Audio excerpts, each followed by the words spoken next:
늙어서 청소나 하는 주제에 이것도 제대로 못해? 당장 다시 해. 철퍼덕 차가운 물이 쏟아지는 소리가 복도에 울려 퍼졌습니다. 62세 청소부의 머리 위로 더러운 물이 쏟아져 내렸죠. 하지만 이 여자는 몰랐습니다. 자신이 방금 괴롭힌 그 청소부가 수천억 원대 IT 기업 대표의 장모님이라는 사실을요. 더 중요한 건 그 모든 장면을 계단 아래에서 사위가 지켜보고 있었다는 겁니다. 과연 이 대표는 어떤 복수를 준비했을까요? 시청 전에 구독과 좋아요 꼭 부탁드립니다. 영상 제작에 큰 힘이 됩니다. 오늘은 드디어 분기 실적 발표가 끝난 날이었습니다. 테크원의 대표 한도윤은 투자자들과의 미팅을 마치고 회사를 나섰어요. 예상보다 2시간이나 일찍 끝났죠. 시계를 보니 오후 3시였습니다. 문득 장모님 생각이 났어요. 박영희, 올해 62살. 매일 새벽부터 밤늦게까지 서강빌딩에서 청소 일을 하시는 분이었습니다. 도윤은 발걸음을 빌딩 쪽으로 돌렸어요. 빌딩 근처 과일 가게가 눈에 들어왔습니다. 사장님, 딸기 한 팩하고 귤 2봉지 주세요. 봉지를 들고 나오며 도윤은 미소를 지었어요. 장모님이 직장 동료들과 나눠 드시면서 잠깐이나마 힘든 일을 잊으셨으면 좋겠다는 마음이었죠. 서강 빌딩 엘리베이터 앞에 서서 도윤은 잠시 망설였습니다. 장모님이 주로 7층 화장실과 복도를 담당한다는 말이 떠올랐어요. 7층 버튼을 누르는 손가락이 살짝 떨렸습니다. 엘리베이터 문이 열리자 긴 복도가 시야에 들어왔어요. 복도 끝쪽에서 허리를 굽히고 바닥을 닦는 작은 체구의 여인이 보였습니다. 파란 청소 유니폼을 입은 등이 구부정하게 휘어져 있었어요. 복도 중앙쯤에는 청소용 물통이 놓여 있었습니다. 시커먼 물이 찰랑거리고 있었죠. 영희는 걸레를 꽉 짜낸 뒤 다시 바닥을 문지르기 시작했어요. 이마에 맺힌 땀방울이 형광등 불빛에 반짝였습니다. 바로 그때였어요. 디자인 스튜디오라고 적힌 사무실 문이 쾅 하는 소리와 함께 거칠게 열렸습니다. 42살로 보이는 여자가 명품 구두를 신고 성큼성큼 걸어 나왔죠. 오아린 대표였습니다. 빨간색 정장에 금목걸이를 걸친 모습이었어요. 휴대폰을 귀에 붙인 채 날카로운 목소리로 말하고 있었습니다. 아니, 그래서 디자인 시안은 언제까지 보낼 거냐고요? 클라이언트가 기다리는데 우리가 손해라니까요. 목소리가 복도 전체에 울려 퍼졌습니다. 얼굴이 벌겋게 달아오른 채 상대방을 몰아세우는 말투였죠. 전화에만 집중한 채 앞만 보고 걸어가던 하리는 복도 중앙에 놓인 물통을 전혀 보지 못했어요. 명품 구두 끝이 물통 모서리에 살짝 걸렸습니다. 물이 거의 튀지도 않았는데 자신의 실수임에도 하린의 표정이 순간 일그러졌어요. 뭐야 이게? 전화를 끊고 물통을 노려보던 하린이 영희를 향해 몸을 돌렸습니다. 눈빛이 무서울 정도로 차가웠죠. 아니, 복도 한가운데 이런 걸 왜 놔두고 있어? 청소를 하겠다는 거야. 난장판을 만들겠다는 거야? 영희가 황급히 일어서며 허리를 굽혔습니다. 손이 파르르 떨리고 있었어요. 죄송합니다.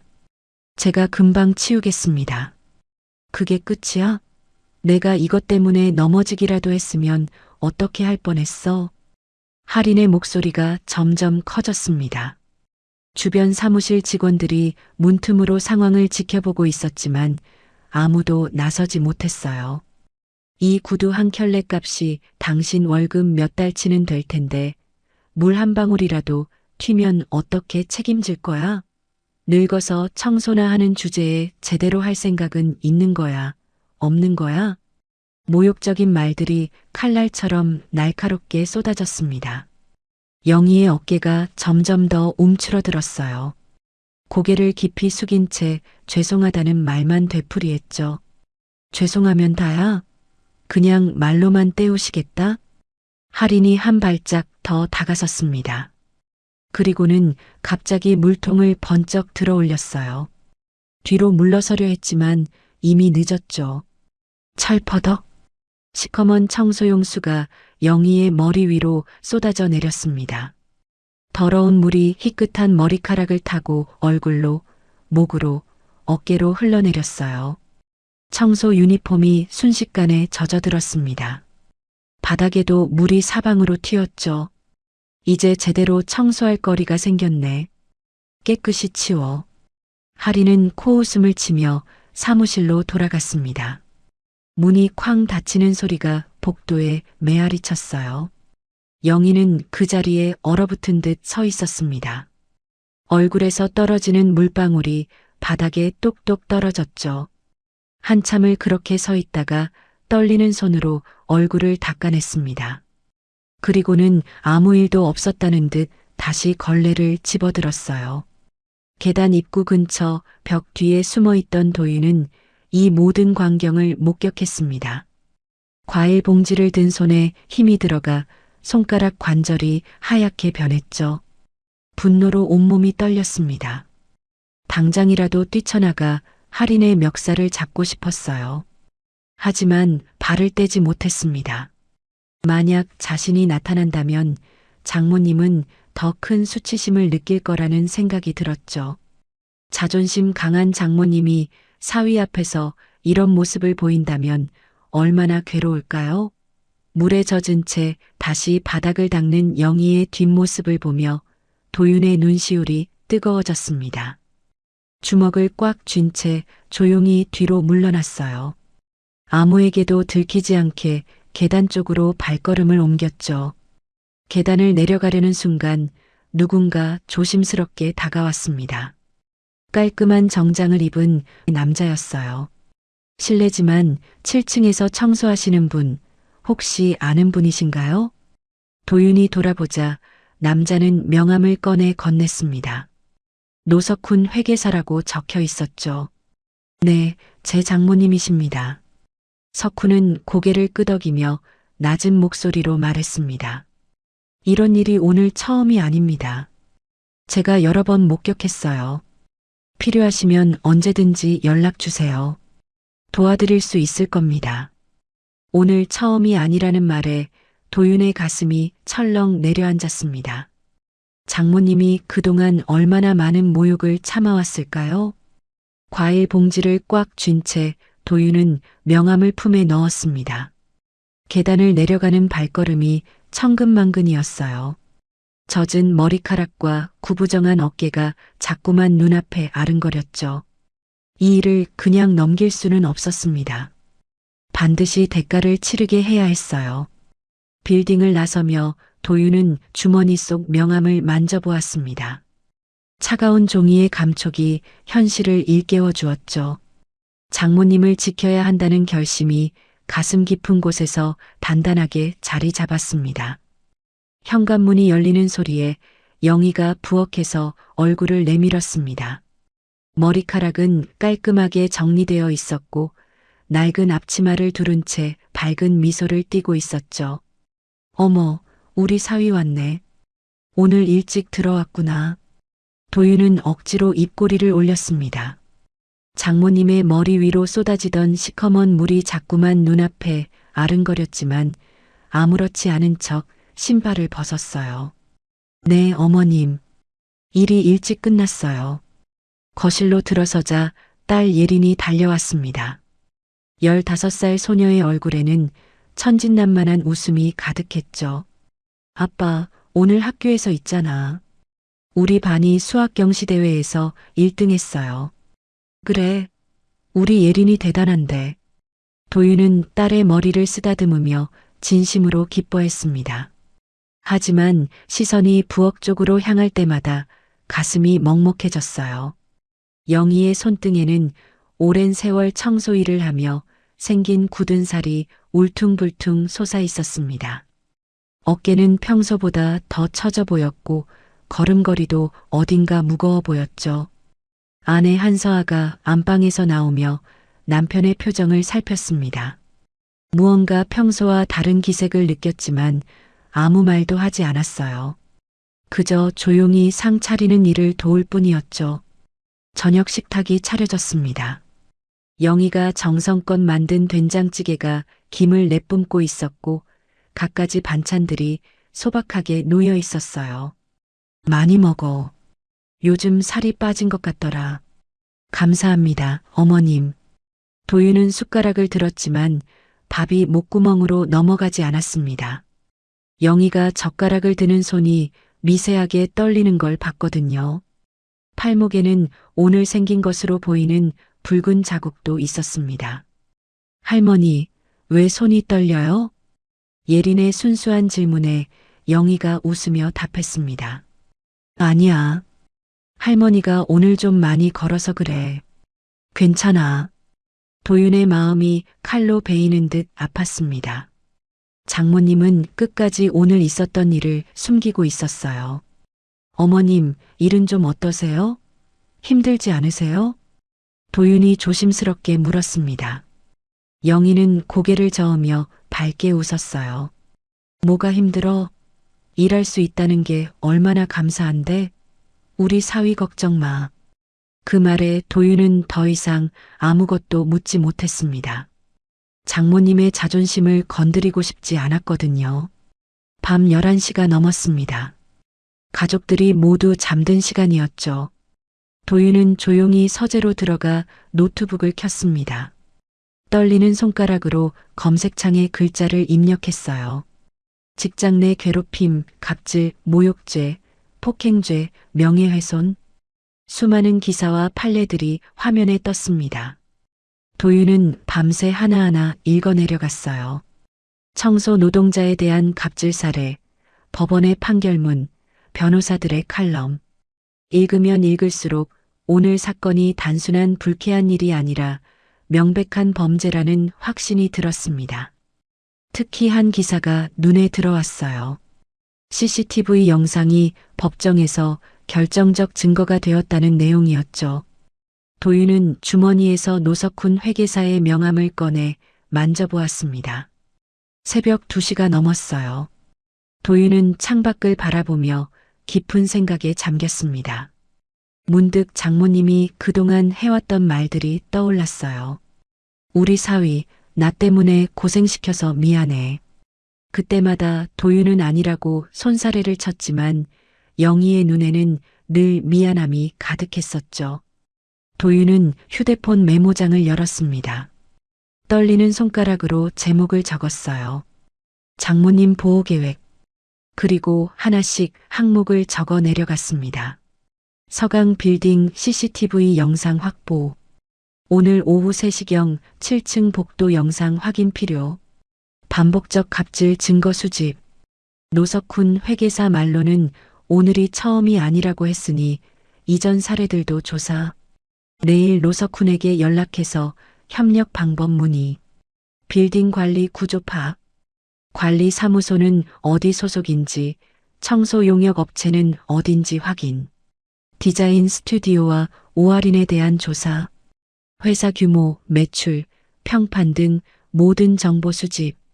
메모를 적으며 도윤의 눈빛이 점점 단단해졌습니다. 더 이상 무력하게 당하고만 있을 수는 없었어요. 도윤은 마지막으로 메모장에 한 줄을 더 적었어요.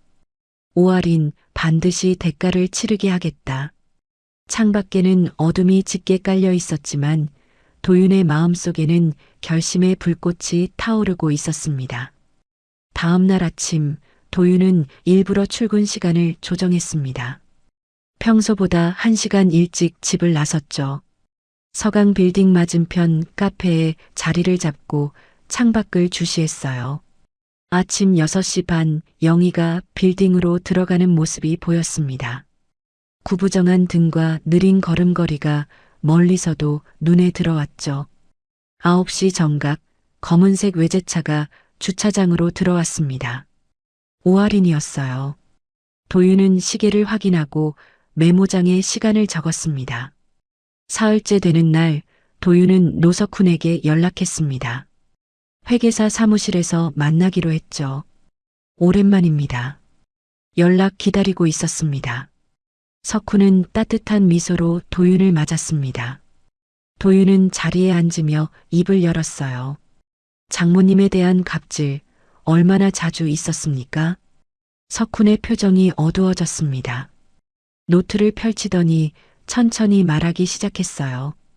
제가 본 것만 해도 한 달에 두세 번은 됩니다. 일부러 청소한 곳을 더럽히고 직원들 앞에서 망신을 주고 심지어 청소 도구를 발로 차서 멀리 날려버린 적도 있어요. 도윤의 주먹이 저절로 쥐어졌습니다. 석훈이 말을 이었어요. 동료 청소부 김혜란 씨도 여러 번 목격했습니다. 필요하시면 증언할 수 있다고 했어요. 감사합니다. 큰 도움이 됩니다. 도윤은 석훈의 손을 꽉 잡았습니다. 두 사람의 눈빛에는 같은 결의가 담겨 있었죠. 일주일이 지났습니다. 도윤은 밤마다 서강 빌딩 주변을 배회하며 건물 구조를 파악했어요. CCTV 위치, 경비원 순찰 시간, 비상구 위치까지 모든 것을 머릿속에 각인시켰습니다. 금요일 밤 11시였습니다. 도윤은 검은색 후드티를 입고 빌딩 뒤편으로 다가갔어요. 비상구 문을 확인하니 오래된 건물답게 보안이 허술했습니다. 도윤은 주머니에서 작은 도구를 꺼냈어요. 며칠 전 인터넷에서 주문한 간단한 잠금 장치 해제 도구였죠. 떨리는 손으로 자물쇠를 건드렸습니다. 딸칵. 생각보다 쉽게 열렸어요. 주변을 살피며 안으로 들어섰습니다. 복도는 어둡고 고요했어요. 자신의 심장 소리만 크게 들렸습니다. 계단을 조용히 올라갔습니다. 한 계단 한 계단 발끝으로 디디며 소리를 최소화했어요. 마침내 7층에 도착했습니다. 복도 모퉁이를 돌자 디자인 스튜디오 문이 보였어요. 불이 꺼져 있었죠. 도윤이 사무실 문 쪽으로 다가가려는 순간이었습니다. 층 아래에서 발소리가 들려왔어요. 경비원이었습니다. 도윤은 재빨리 청소도구함 안으로 몸을 숨겼습니다. 좁고 어두운 공간이었어요. 퀴퀴한 냄새가 코를 찔렀습니다. 걸레와 세제 냄새, 그리고 파스 냄새가 섞여 있었죠. 어둠에 눈이 익자 바닥에 놓인 낡은 돗자리가 보였습니다. 장모님의 것이었어요. 구석에는 작은 방석 하나가 놓여 있었고 그 위에는 낡은 손수건이 있었습니다. 도윤의 가슴이 무너져 내리는 것 같았어요. 장모님은 매일 이 좁고 어두운 공간에서 숨죽여 쉬었겠죠. 발소리가 멀어졌습니다.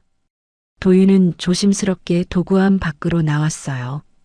디자인 스튜디오 문으로 다가갔습니다. 문은 잠겨 있었지만 도윤에게는 방법이 있었어요.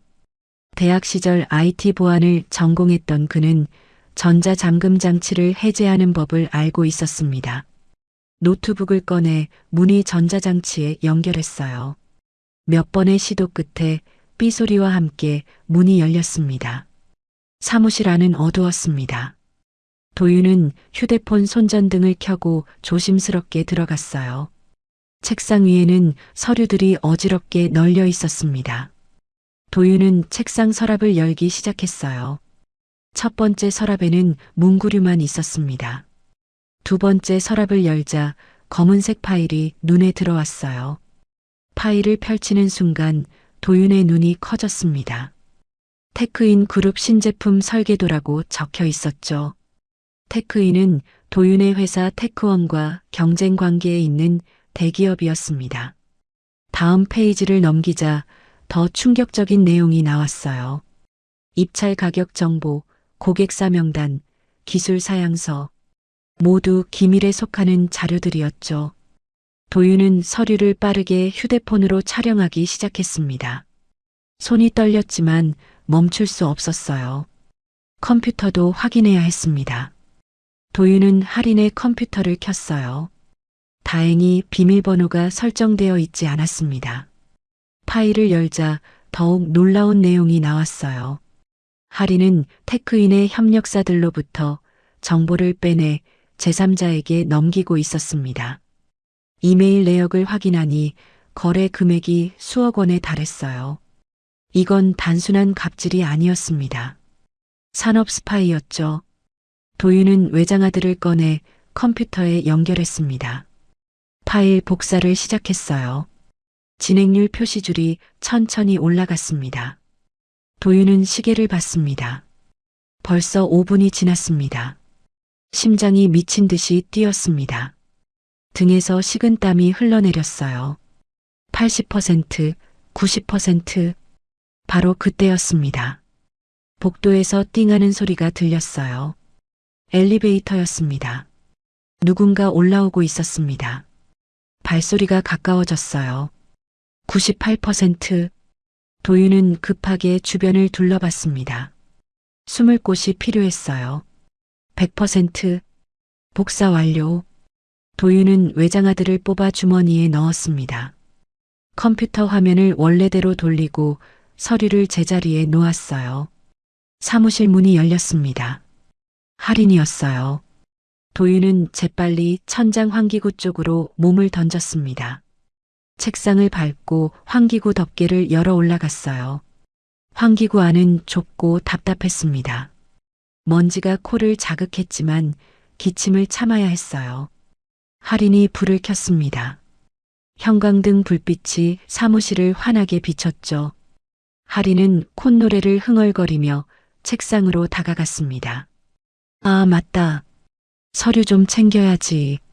할인의 목소리가 바로 아래에서 들렸어요. 도윤은 숨을 죽였습니다. 심장이 터질 것 같았지만 소리 내지 않으려 애썼습니다. 할인이 서류를 가방에 넣는 소리가 들렸어요. 그리고는 다시 불을 끄고 사무실을 나갔습니다. 도윤은 한참을 그대로 있었습니다. 다리가 저리고 온몸이 땀으로 흠뻑 젖어 있었어요. 천천히 환기구에서 내려왔습니다. 조심스럽게 사무실을 나와 계단으로 향했습니다. 한 층씩 내려가며 주변을 경계했어요. 다행히 아무도 없었습니다. 비상구를 통해 건물 밖으로 나왔습니다. 차가운 밤 공기가 얼굴을 때렸지만 오히려 정신이 맑아지는 기분이었어요. 차로 돌아가 운전석에 앉았습니다. 주머니에서 외장하드를 꺼냈어요. 작은 저장장치 하나가 모든 것을 바꿀 열쇠였습니다. 도윤은 외장하드를 꽉 쥐었습니다. 다음 날 아침 도윤은 노석훈에게 전화를 걸었습니다. 급하게 만나야 할 것 같습니다. 중요한 걸 발견했어요. 오전 10시 두 사람은 조용한 카페에서 만났습니다. 도윤은 가방에서 노트북을 꺼내 화면을 켰어요. 이걸 보십시오. 석훈의 눈이 점점 커졌습니다. 화면에는 테크인 그룹의 기밀 서류들이 가득했어요. 설계도, 입찰 정보, 고객 명단. 이게 어떻게... 오할인이 산업 스파이였다는 겁니까? 네. 그것도 꽤 조직적으로 움직이고 있더군요. 석훈은 서류를 하나하나 꼼꼼히 살펴봤습니다. 회계사답게 금액과 거래 내역을 빠르게 분석했어요. 이 정도면 특정 경제범죄 가중처벌법 위반입니다. 산업기술 유출죄도 성립하고요. 징역 최소 5년은 나오겠는데요. 도윤이 고개를 끄덕였습니다. 하지만 표정은 여전히 심각했어요. 문제는 이걸 어떻게 활용하느냐입니다. 단순히 경찰에 신고하면 끝이 아니에요. 장모님에 대한 갑질도 함께 처벌받게 해야 합니다. 석훈이 턱을 쓰다듬으며 생각에 잠겼습니다. 잠시 후 입을 열었어요. 테크인 그룹 법무팀과 접촉해보면 어떨까요? 그쪽에서도 내부 스파이를 찾고 있다는 소문을 들었습니다. 도윤의 눈이 반짝였습니다. 그거 좋은 생각이네요. 테크인이 움직이면 검찰 수사도 빨라질 겁니다. 석훈이 휴대폰을 꺼내 번호를 찾기 시작했어요. 제가 아는 변호사가 테크인 법무팀과 연이 있습니다. 연결해 드릴게요. 이틀 후 도윤은 테크인 그룹 본사를 찾았습니다. 법무팀장 박철민이 직접 나와 도윤을 맞았어요. 한 대표님, 귀한 정보를 가지고 오셨다고 들었습니다. 도윤은 외장하드를 테이블 위에 놓았습니다. 철민이 컴퓨터에 연결하자 파일들이 화면에 나타났어요. 철민의 얼굴이 점점 굳어졌습니다. 한 장, 두 장 서류를 넘길 때마다 분노가 커져갔어요. 이 자료들, 우리가 2년 동안 찾던 게 바로 이겁니다. 내부 스파이의 정체를 드디어 알게 됐네요. 오아린이라는 여자입니다. 서강 빌딩에서 디자인 스튜디오를 운영하고 있어요. 철민이 고개를 끄덕이며 메모를 했습니다. 그리고는 도윤을 빤히 바라봤어요. 이런 귀중한 정보를 왜 저희에게 주시는 겁니까? 경쟁사인데 말이죠. 도윤은 잠시 망설이다가 입을 열었습니다. 개인적인 이유가 있습니다. 그 여자가 제 장모님을 괴롭혔어요. 청소부라고 무시하고 물을 끼얹고 모욕을 줬습니다. 철민의 표정이 놀라움으로 변했어요.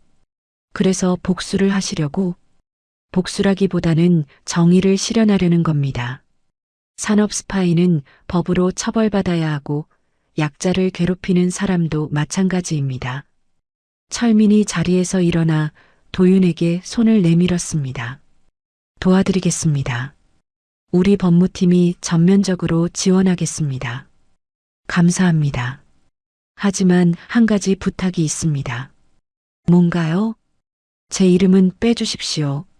익명의 제보자로 해주세요. 장모님이 제가 개입한 걸 아시면 마음 아파하실 겁니다.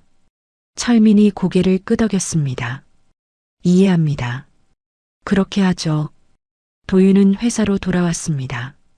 비서실장이 급히 달려왔어요. 대표님, 급한 미팅이 잡혔습니다. 국세청에서 연락이 왔는데요. 국세청이요? 네, 서강 빌딩 관련해서 세무조사를 진행한다는데 협조 요청이 들어왔습니다. 도윤은 빙긋 웃었습니다. 계획이 착착 진행되고 있었어요. 테크인이 움직이자 국세청도 움직이기 시작한 겁니다. 알겠습니다. 최대한 협조하도록 하죠. 그날 저녁 도윤은 석훈과 다시 만났습니다. 조용한 술집이었어요. 모든 게 계획대로 진행되고 있습니다. 테크인 법무팀이 검찰에 고소장을 제출했고 국세청도 움직이기 시작했어요. 석훈이 소주잔을 들며 말했습니다. 한 대표님, 정말 대단하십니다. 며칠 만에 이렇게 완벽한 그물을 쳐놨다니. 아직 끝난 게 아닙니다. 오아린이 완전히 무너져야 장모님이 안전해지는 겁니다. 두 사람은 잔을 부딪혔습니다. 복수가 아닌 정의를 위한 건배였죠. 노동부 근로감독관 신고도 준비했습니다. 장모님 동료인 김혜란 씨가 증언해 주기로 했어요. 완벽하네요. 세무조사, 산업 스파이, 갑질. 세 방향에서 동시에 압박하는 거군요. 도윤이 고개를 끄덕였습니다. 맞습니다. 오아린이 숨 쉴 틈도 주지 않을 겁니다. 월요일 아침 9시였습니다. 서강 빌딩 로비에 검은색 승용차 3대가 나란히 섰어요. 국세청 특별조사팀이었습니다. 정장을 입은 조사관들이 우르르 빌딩 안으로 들어왔죠. 손에는 두툼한 서류 가방을 들고 있었습니다. 7층 디자인 스튜디오입니다. 어디죠? 경비원이 손가락으로 가리켰어요. 조사관들이 엘리베이터를 타고 올라갔습니다. 하리는 사무실에서 디자인 시안을 검토하고 있었어요. 노크 소리가 들렸습니다. 누구세요? 국세청 특별조사팀입니다. 세무조사 영장 집행하러 왔습니다. 하린의 얼굴이 하얗게 질렸습니다. 급히 문을 열자 조사관 5명이 들어왔어요. 이게 무슨 일이에요? 저희는 성실하게 세금 납부하고 있는데요. 조사관 한 명이 영장을 펼쳐 보였습니다. 오아린 대표님, 탈세 혐의가 있어 특별조사를 실시합니다. 컴퓨터, 서류, 통장 내역 모두 확인하겠습니다. 조사관들이 사무실 곳곳을 뒤지기 시작했어요. 서랍을 열고 파일을 꺼내고 컴퓨터를 압수했습니다. 하리는 떨리는 손으로 휴대폰을 꺼냈습니다. 변호사에게 전화를 걸려고 했지만 조사관이 막았어요. 통화는 조사가 끝난 후에 하십시오. 바로 그때였습니다. 엘리베이터 문이 다시 열렸어요. 이번에는 검찰 수사관들이었습니다. 하린의 다리가 후들거렸습니다. 의자에 주저앉으며 중얼거렸어요. 이게 무슨 일이야? 오하린 씨 산업기술 유출 및 부정경쟁방지법 위반 혐의로 긴급 체포합니다. 진술 거부권과 변호인 선임권이 있습니다. 수사관이 수갑을 꺼냈습니다. 차가운 금속이 하린의 손목에 채워졌어요. 잠깐만요, 오해예요. 제가 무슨 산업기술을 유출했다는 거예요? 증거는 충분합니다. 테크인 그룹에서 고소했고 결정적인 자료도 확보했습니다. 하린의 얼굴에서 핏기가 완전히 사라졌습니다. 파운데이션이 땀과 섞여 흘러내렸어요. 사무실 밖 복도에는 빌딩 직원들이 모여 있었습니다. 수군수군 속삭이는 소리가 들렸죠. 저기 오 대표 끌려가는 거 아니야? 세무조사에 검찰까지 왔다며? 뭔 일이래? 하린이 수갑에 채워진 채 복도로 나오자 직원들이 길을 비켰습니다. 하린은 고개를 들지 못한 채 걸어갔어요. 복도 한쪽에서 청소를 하던 영희와 눈이 마주쳤습니다. 하린은 그제야 며칠 전 자신이 했던 일이 떠올랐어요. 늙어서 청소나 하는 주제에. 그 말을 하며 물을 끼얹었던 바로 그 여자였습니다. 영희는 표정 없이 하린을 바라봤어요. 그 눈빛에는 동정도 없었고 분노도 없었습니다. 그저 담담한 시선이었죠. 하린은 고개를 돌렸습니다. 부끄러움에 얼굴을 들 수가 없었어요. 엘리베이터에 올라탄 하린은 거울에 비친 자신의 모습을 봤습니다. 수갑이 채워진 손, 번진 화장, 흐트러진 머리. 며칠 전만 해도 거만하게 복도를 걸어다니던 자신의 모습은 온데간데 없었습니다. 1층 로비에는 취재진들이 대기하고 있었어요. 카메라 플래시가 터졌습니다. 오 대표님, 산업 스파이 혐의 인정하십니까? 탈세 규모가 얼마나 됩니까? 피해 기업에 할 말씀은? 하린은 고개를 숙인 채 차에 올라탔습니다. 검은색 승용차가 빌딩을 빠져나갔어요. 그 시각 7층 복도에서는 영희와 동료 혜란이 청소 도구를 정리하고 있었습니다. 언니 봤어? 오 대표 끌려가는 거. 응, 봤어. 속이 다 시원하다. 그동안 우리한테 얼마나 못되게 굴었는데. 영희는 아무 말도 하지 않았습니다. 그저 창밖을 바라볼 뿐이었어요. 햇살이 따스하게 들어오고 있었습니다. 오후가 되자 방송사들이 속보를 내보냈습니다. 서강 빌딩 휴게실 TV에서 뉴스가 나왔어요. 디자인 스튜디오 대표 오하린 씨, 산업기술 유출 혐의로 긴급 체포. 테크인 그룹 기밀 자료를 빼돌려 수억 원 챙긴 혐의. 화면에는 수갑이 채워진 하린이 고개를 숙인 채 검찰청으로 들어가는 모습이 나왔습니다. 또한 오 씨는 직장 내 괴롭힘 혐의도 받고 있습니다. 빌딩 청소 노동자에게 물을 끼얹고 폭언을 일삼은 정황이 CCTV에 포착됐습니다. 화면이 바뀌며 복도 CCTV 영상이 나왔어요. 하린이 영희에게 물통을 들어 쏟아붓는 장면이 선명하게 보였습니다. 노동부는 근로감독을 실시하고 사업주를 상대로 조사에 착수했습니다. 휴게실에 모여있던 청소 노동자들이 박수를 쳤습니다. 환호성이 터져 나왔어요. 잘됐다. 정말 잘됐어. 하늘이 무심치 않구나. 영희는 조용히 미소만 지었습니다. 혜란이 영희의 손을 꼭 잡았어요. 언니, 이제 편하게 일할 수 있겠다. 그러게. 다행이야. 하지만 영희는 알지 못했습니다. 이 모든 일 뒤에 사위가 있다는 것을요. 도윤이 밤을 새워 증거를 모았고 테크인과 협력했고 완벽한 계획을 세웠다는 것을.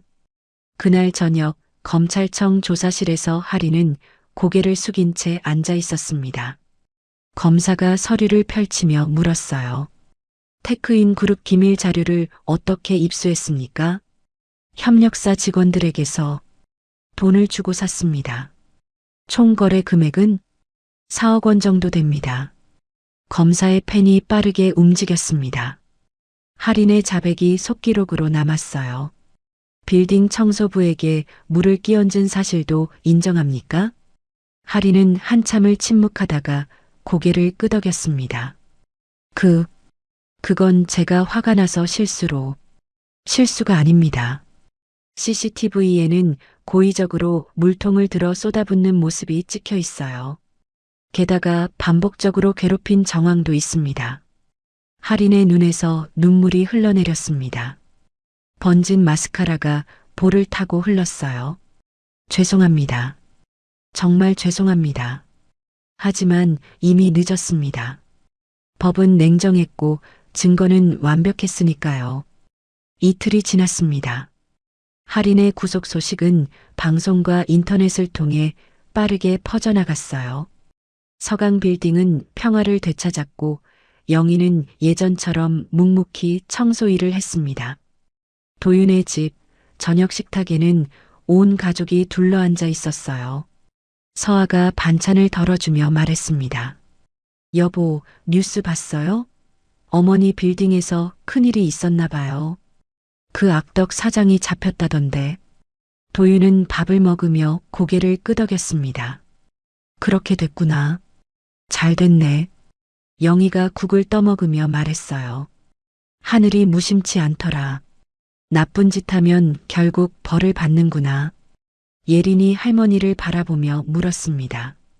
할머니, 그 사람한테 괴롭힘 당한 적 없어요? 영희는 잠시 주저하다가 대답했어요. 아니야. 괜찮았어. 할머니는 잘 지냈어. 도윤은 젓가락을 든 채 장모님을 바라봤습니다. 영희의 손등에 있는 오래된 화상 자국이 눈에 들어왔어요. 평소에도 신경 쓰이던 흉터였지만 오늘따라 유난히 눈에 띄었습니다. 붉은빛이 도는 그 자국은 꽤 오래된 것 같았어요. 어머님, 손등의 그 자국은 어떻게 다치신 거예요? 영희가 손등을 슬쩍 가리며 말했습니다. 아, 이거 오래전 일이야. 별거 아니야. 서아가 어머니의 손을 잡아 자세히 봤어요. 어머니, 이거 화상 자국 같은데요. 꽤 심하게 다치셨던 것 같아요. 그냥 옛날에 사고가 있었어. 지금은 괜찮으니까 신경 쓰지 마. 어떤 사고였는데요?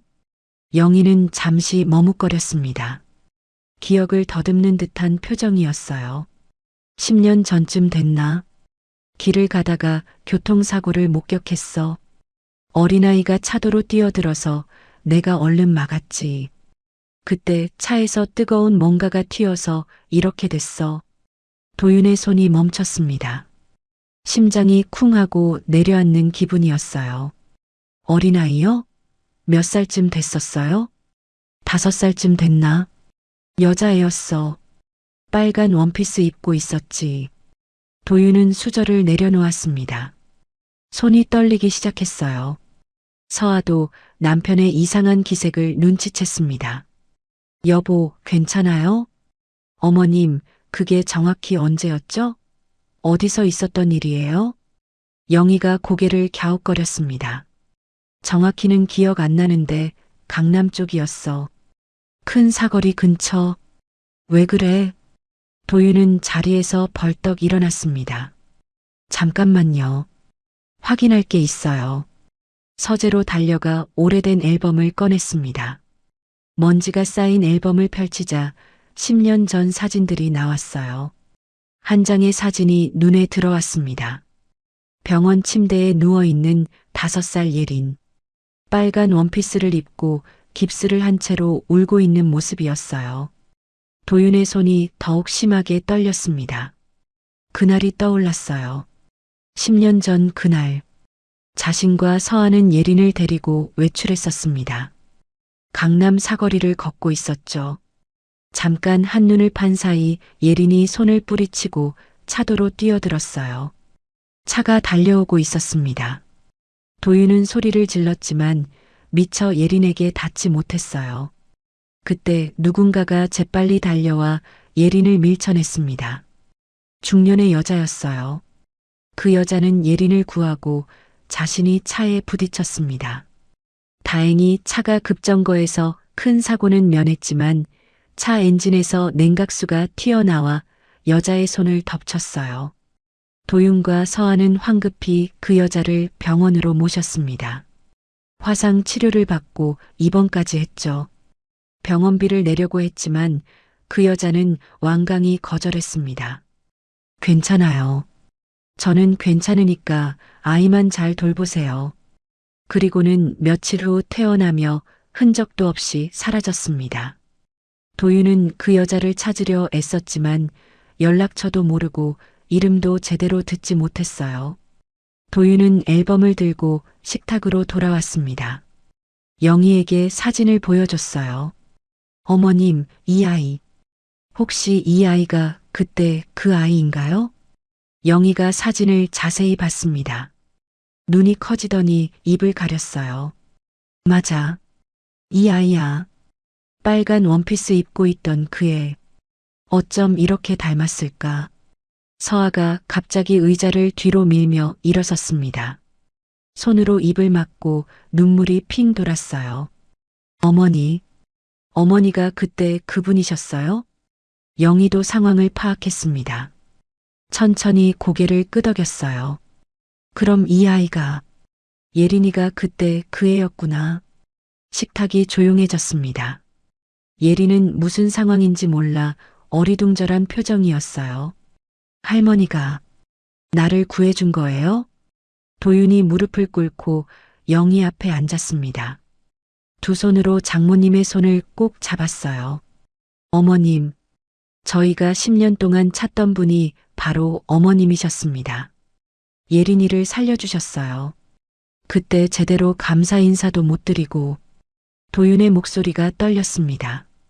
눈시울이 붉어졌어요. 영희도 눈물을 흘렸습니다.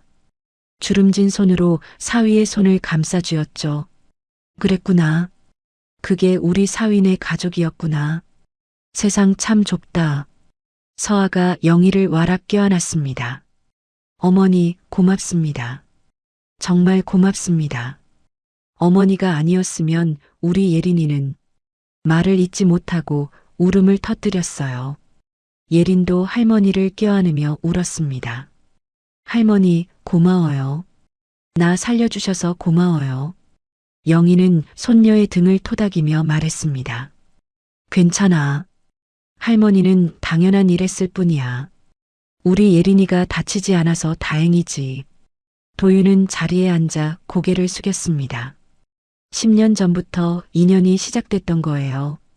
장모님은 목숨을 걸고 자신의 딸을 구했고 자신은 그 은혜도 모른 채 살아왔습니다. 그리고 최근에는 장모님이 괴롭힘 당하는 것을 목격했죠. 그때 느낀 분노와 복수심이 사실은 10년 전 은혜를 갚는 과정이었던 겁니다. 운명이란 게 정말 이상했어요. 도윤은 눈물을 닦으며 생각했습니다. 할인을 무너뜨린 것이 단순한 복수가 아니라 은인을 지키는 일이었다니. 여보, 당신이 오할인한테 복수한 거 맞죠? 서아가 조심스럽게 물었습니다. 도윤은 고개를 끄덕였어요. 네, 제가 했습니다. 장모님이 물벼락 맞는 걸 보고 참을 수가 없었어요. 그래서 증거를 모았고 테크인하고 협력해서 무너뜨렸습니다. 영희가 놀란 표정으로 도윤을 바라봤습니다.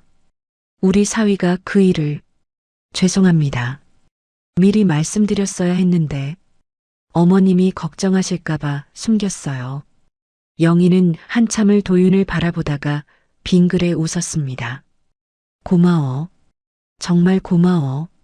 우리 사위 덕분에 이제 편하게 일할 수 있겠다. 일할 게 아니라 이제 그만두셔야죠. 제 회사에서 일하시면 안 될까요? 영희가 손을 저었습니다. 아니야. 난 이 일이 좋아. 사람들 만나는 것도 좋고. 도윤은 더 이상 말하지 않았습니다. 장모님의 자존심을 지켜드려야 했으니까요. 하지만 마음속으로는 다른 계획을 세우고 있었습니다. 그날 밤 도윤은 서아와 침대에 나란히 누워 대화를 나눴어요. 여보, 장모님 은혜를 이제야 알았네요. 10년이나 지나서. 서아가 남편의 손을 잡았습니다. 그래도 알게 돼서 다행이에요. 이제라도 제대로 보답할 수 있잖아요. 테크원 복지팀을 새로 만들려고 해요. 노동자 권익 보호하는 부서. 장모님이 그 팀장을 맡으시면 어떨까요? 서아의 눈이 반짝였습니다. 좋은 생각이에요. 어머니가 겪은 일들이 있으니까 더 잘하실 거예요. 내일 회사에서 이사회 소집할게요. 곧 좋은 소식 전해드릴 수 있을 거예요. 두 사람은 손을 꼭 잡고 잠이 들었습니다. 일주일이 지났습니다. 할인의 재판이 시작됐고 언론은 연일 이 사건을 보도했어요. 산업 스파이의 갑질까지 저지른 악덕 사업주라는 타이틀이 붙었죠. 도윤은 회사에서 이사회를 소집했습니다. 임원들이 회의실에 모였어요. 오늘은 중요한 안건이 있습니다. 테크원의 새로운 부서를 신설하려 합니다. 도윤이 프레젠테이션을 시작했습니다. 화면에 복지팀이라는 글자가 떴어요. 우리 회사뿐만 아니라 협력사의 노동자들까지 보호하는 부서입니다. 갑질 방지, 근로 환경 개선, 고충 처리를 담당하게 될 거예요. 임원 한 명이 손을 들었습니다. 좋은 취지입니다만 팀장은 누가 맡습니까? 박영애 씨를 영입할 예정입니다. 회의실이 술렁거렸어요. 다들 박영희가 누군지 몰랐으니까요. 청소 노동자로 10년 넘게 일하신 분입니다. 현장을 가장 잘 아는 분이죠. 최근 갑질 사건의 피해자이기도 합니다. 임원들이 고개를 끄덕였습니다. 이해가 되는 인사였어요. 찬성하시는 분? 모든 임원이 손을 들었습니다. 만장일치였죠. 도윤은 회의를 마치고 바로 서강 빌딩으로 향했습니다. 7층 복도에서 영희가 바닥을 닦고 있었어요. 어머님, 영희가 고개를 들었습니다. 어머, 우리 사위. 무슨 일이야? 잠깐 얘기 좀 할까요?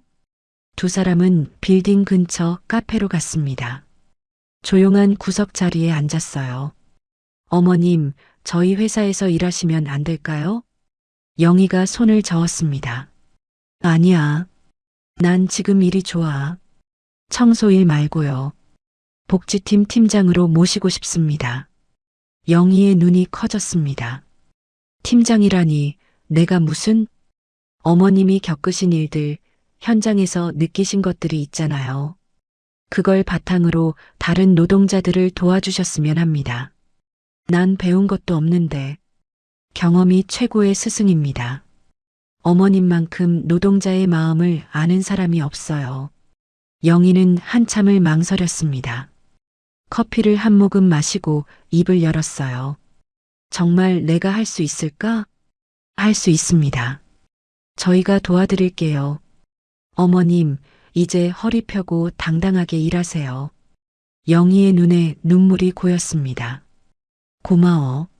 정말 고마워. 우리 사위가 이렇게까지 생각해주다니. 은혜를 갚는 겁니다. 10년 전 예린이를 살려주신 은혜요. 그날 저녁 도윤의 집에는 온 가족이 모였습니다. 석훈도 초대받아 함께 왔어요.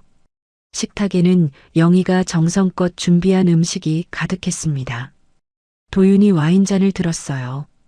오늘은 특별한 날입니다. 장모님이 테크원 복지팀 팀장으로 오시기로 하셨어요. 예린이 환호성을 질렀습니다. 와, 할머니 축하해요. 모두가 잔을 들었습니다.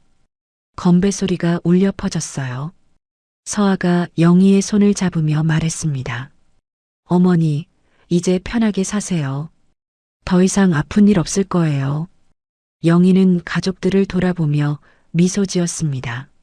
내가 복이 많지. 이런 가족을 만나서 석훈이 도윤에게 작은 목소리로 말했습니다. 한 대표님, 참 멋있게 마무리하셨습니다. 선생님 도움이 컸습니다. 감사합니다. 아니에요. 정의가 이긴 겁니다.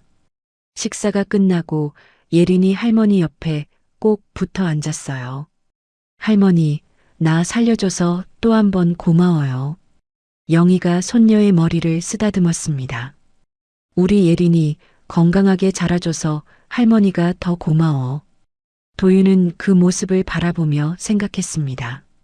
복수는 끝났지만 이제 시작이라고. 장모님이 행복하게 사실 수 있도록 평생 보살펴야겠다고. 창밖으로 밤하늘이 보였습니다. 별들이 반짝이고 있었어요. 6개월이 흘렀습니다. 가을이 깊어가는 어느 화창한 날, 테크원 본사 로비가 분주했어요. 오늘은 복지팀 공식 출범식이 있는 날이었습니다. 직원들이 로비에 모여들었습니다. 무대 위에는 도윤과 영희가 나란히 서 있었어요. 영희는 깔끔한 정장을 입고 있었습니다. 더 이상 낡은 청소복이 아니었죠. 머리는 단정하게 손질했고 얼굴에는 자신감이 넘쳤어요. 오늘부터 테크원 복지팀이 정식으로 출범합니다. 팀장 박영희 이사님께서 인사 말씀하시겠습니다. 도윤이 마이크를 영희에게 건넸습니다. 영희는 깊은 숨을 들이쉬고 입을 열었어요. 안녕하세요. 박영희입니다. 저는 10년 넘게 청소 일을 해왔습니다. 그 과정에서 많은 어려움을 겪었어요. 영희의 목소리가 잠시 떨렸지만 곧 다시 힘을 냈습니다. 갑질도 당했고 무시도 받았습니다. 하지만 포기하지 않았어요. 왜냐하면 일하는 사람에게는 존엄이 있다고 믿었으니까요. 박수 소리가 터져 나왔습니다. 직원들이 공감하는 표정이었어요. 앞으로 복지팀은 모든 노동자가 존중받는 환경을 만들 겁니다. 협력사 직원들까지 포함해서요. 갑질이나 부당한 대우가 있으면 주저 말고 연락 주세요. 제가 직접 나서겠습니다. 우레와 같은 박수가 쏟아졌습니다. 영희는 눈시울이 붉어졌지만 참았어요. 당당한 모습을 보여주고 싶었으니까요. 출범식이 끝나고 영희는 새로 마련된 사무실로 갔습니다. 널찍한 공간에 깨끗한 책상과 의자가 놓여 있었어요. 창밖으로 서울 시내가 한눈에 들어왔습니다. 6개월 전만 해도 빌딩 복도를 기어다니며 청소했는데 이제는 창밖 풍경을 내려다보는 위치가 됐죠. 문이 노크됐습니다. 혜란이 들어왔어요. 역시 정장을 입고 있었습니다. 언니, 아니 팀장님. 제가 부팀장으로 발령받았어요. 영희가 반갑게 손을 잡았습니다. 혜란아, 함께 일하게 돼서 기뻐. 저도요. 우리 힘 합쳐서 좋은 일 많이 하자요. 두 사람은 나란히 창밖을 바라봤습니다. 햇살이 따스하게 들어왔어요. 한편 하리는 구치소에서 재판 결과를 기다리고 있었습니다. 산업기술 유출죄로 징역 5년, 갑질로 추가 벌금 3천만 원이 구형됐어요. 변호사가 면회를 왔습니다. 하리는 수척한 얼굴로 앉아 있었죠. 판결은 다음 주에 나옵니다. 아마 구형대로 선고될 겁니다. 하리는 고개를 떨구었습니다. 후회해도 이미 늦었어요. 그 청소부가 대기업 대표 사위였다는 거 알았어요? 네, 뒤늦게 알았습니다. 내가 건드리지 말았어야 할 사람을 건드렸구나.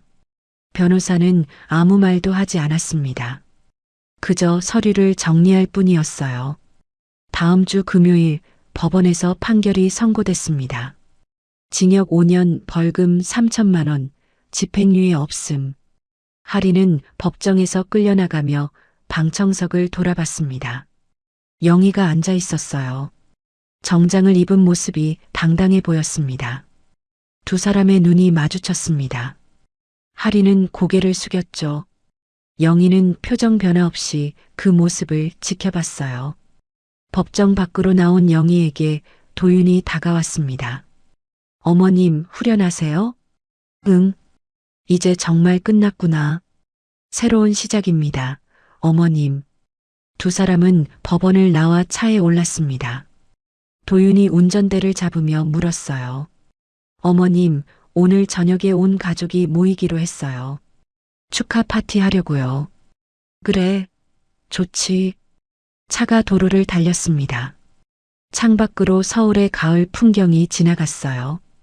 단풍잎이 노랗고 빨갛게 물들어 있었습니다. 저녁이 됐습니다.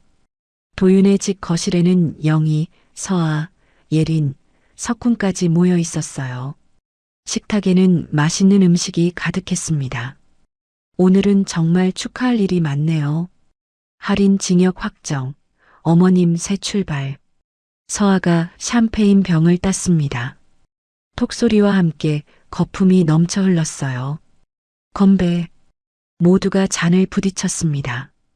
예린이 할머니를 껴안으며 말했어요. 할머니, 이제 힘든 일 없을 거죠? 그럼.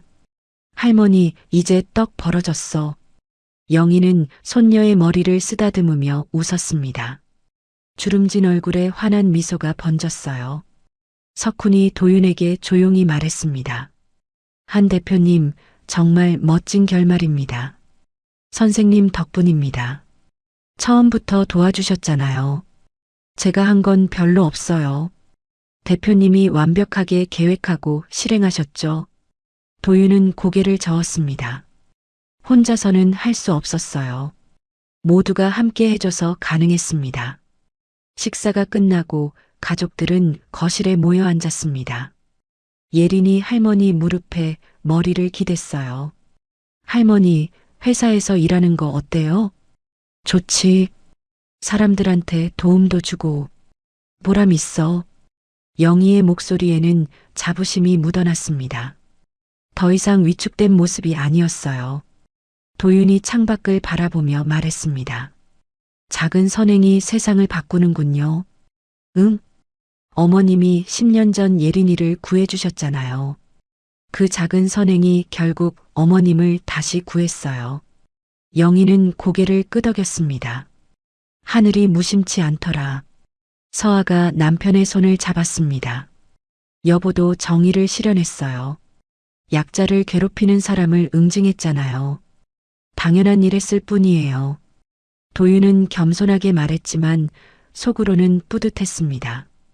장모님을 지켰고 딸의 은인에게 보답했고 정의를 실현했으니까요. 밤이 깊어갔습니다. 석훈이 먼저 일어나 인사를 했어요. 저는 이만 가보겠습니다. 오늘 정말 좋은 시간이었어요. 선생님, 조심히 가세요. 자주 연락하고 지내요. 그럼요. 언제든 연락 주세요. 석훈이 나간 후 예린이 하품을 했습니다. 졸려요. 가서 자거라. 내일 학교 가야지. 예린이 할머니에게 뽀뽀하고 방으로 들어갔습니다. 영희도 일어서며 말했어요. 나도 들어가서 쉬어야겠다. 내일 출근해야 하니까. 네, 어머님. 편히 주무세요. 영희가 방으로 들어가자 도윤과 서아만 남았습니다. 두 사람은 소파에 앉아 조용히 대화를 나눴어요. 여보, 정말 잘했어요. 당신이 자랑스러워요. 서아가 남편의 어깨에 머리를 기댔습니다. 우리 모두 잘한 거죠. 가족이 함께 했으니까. 도윤은 아내의 손을 꼭 잡았습니다. 창밖으로 별이 총총히 박혀 있었어요. 앞으로도 이렇게 살아요. 서로 지키고 정의롭게 살고. 그럼요. 우리 예린이한테도 좋은 본보기가 되는 거예요. 두 사람은 한참을 창밖을 바라봤습니다. 서울의 야경이 반짝이고 있었어요. 다음 날 아침 영희는 일찍 일어나 출근 준비를 했습니다. 거울을 보며 옷매무새를 다듬었어요. 정장이 잘 어울렸습니다. 현관문을 나서는 영희의 발걸음이 가벼웠습니다. 더 이상 무거운 청소 도구를 들지 않아도 됐으니까요. 테크원 사무실에 도착하자 직원들이 인사했습니다. 안녕하세요, 팀장님. 영희는 밝게 웃으며 답했어요. 좋은 아침이에요. 복지팀 사무실로 들어가 하루 일과를 시작했습니다. 오늘은 협력사 방문이 예정돼 있었어요. 현장 노동자들의 목소리를 직접 듣는 날이었죠. 혜란이 서류를 들고 들어왔습니다. 팀장님, 오늘 방문 일정 확인해 주세요. 응, 고마워. 같이 다녀오자. 두 사람은 회사 차를 타고 협력사로 향했습니다. 차 안에서 영희는 창밖을 바라보며 생각했어요. 6개월 전만 해도 물벼락을 맞았는데 이제는 다른 사람들을 도와주는 위치가 됐다고, 인생이 참 묘하다고. 협력사에 도착했습니다. 공장 노동자들이 모여 있었어요. 영희는 그들과 악수를 나누며 이야기를 들었습니다. 불편한 점 있으면 언제든 말씀하세요. 제가 직접 챙기겠습니다. 노동자 한 명이 조심스럽게 손을 들었어요. 저희 휴게 시간이 너무 짧은데요. 얼마나 되죠? 10분이요. 밥 먹기도 빠듯해요. 영희는 수첩에 메모했습니다. 알겠습니다. 개선하겠습니다. 오후 늦게 회사로 돌아온 영희는 도윤에게 보고했습니다. 사위야, 협력사 휴게 시간 좀 늘려줘야겠어. 얼마나 필요하세요? 최소 30분은 돼야 해. 사람이 밥은 먹고 일해야지. 도윤은 즉시 지시를 내렸습니다. 내일부터 모든 협력사 휴게 시간 30분으로 연장. 비서실장이 메모하며 나갔습니다. 영희는 고맙다는 표정으로 사위를 봤어요. 고마워. 우리 사위가 있어서 이런 일이 가능하지. 당연한 겁니다, 어머님. 노동자들이 행복해야 회사도 잘 되는 거예요. 그날 저녁 영희는 퇴근하며 서강 빌딩을 지나갔습니다. 6개월 전까지 일했던 곳이었죠. 빌딩을 올려다봤습니다. 7층 창문이 보였어요. 그곳에서 물벼락을 맞았고 무릎 꿇고 청소했고 눈물을 삼켰던 기억이 떠올랐습니다. 하지만 이제는 달랐어요. 영희는 당당하게 정장을 입고 서 있었습니다. 더 이상 고개 숙이지 않아도 됐죠. 발걸음을 돌려 집으로 향했습니다. 석양이 서울 하늘을 물들이고 있었어요. 붉고 따뜻한 빛이 영희를 감쌌습니다. 집에 도착하자 예린이 뛰어나왔습니다. 할머니, 오늘 학교에서 발표했어요. 할머니 이야기. 무슨 이야기? 할머니가 어떻게 청소부에서 대기업 팀장이 됐는지요. 선생님이 정말 감동적이라고 하셨어요. 영희는 손녀를 끌어안았습니다. 우리 예린이가 할머니를 자랑스러워하는구나. 당연하죠. 할머니가 제일 멋있어요. 그날 밤 영희는 침대에 누워 천장을 바라봤습니다. 물벼락 맞던 날부터 오늘까지 고통스러웠지만 결국 이겨냈습니다. 그리고 이제는 다른 사람들을 돕는 위치가 됐죠. 영희는 눈을 감았습니다. 평온한 미소가 입가에 번졌어요. 내일도 좋은 날이 될 거라는 확신이 들었습니다. 창밖으로 달빛이 은은하게 들어왔습니다. 영희의 얼굴을 비추며 따뜻한 위로를 건넸어요. 새로운 시작이었습니다. 고통의 끝이자 행복의 시작. 영희는 이제 진짜 자유로웠습니다. 오늘 이야기가 좋으셨다면 구독과 좋아요, 알람 설정 잊지 마시고 소중한 댓글 하나가 큰 힘이 됩니다. 시청해 주셔서 진심으로 감사드립니다.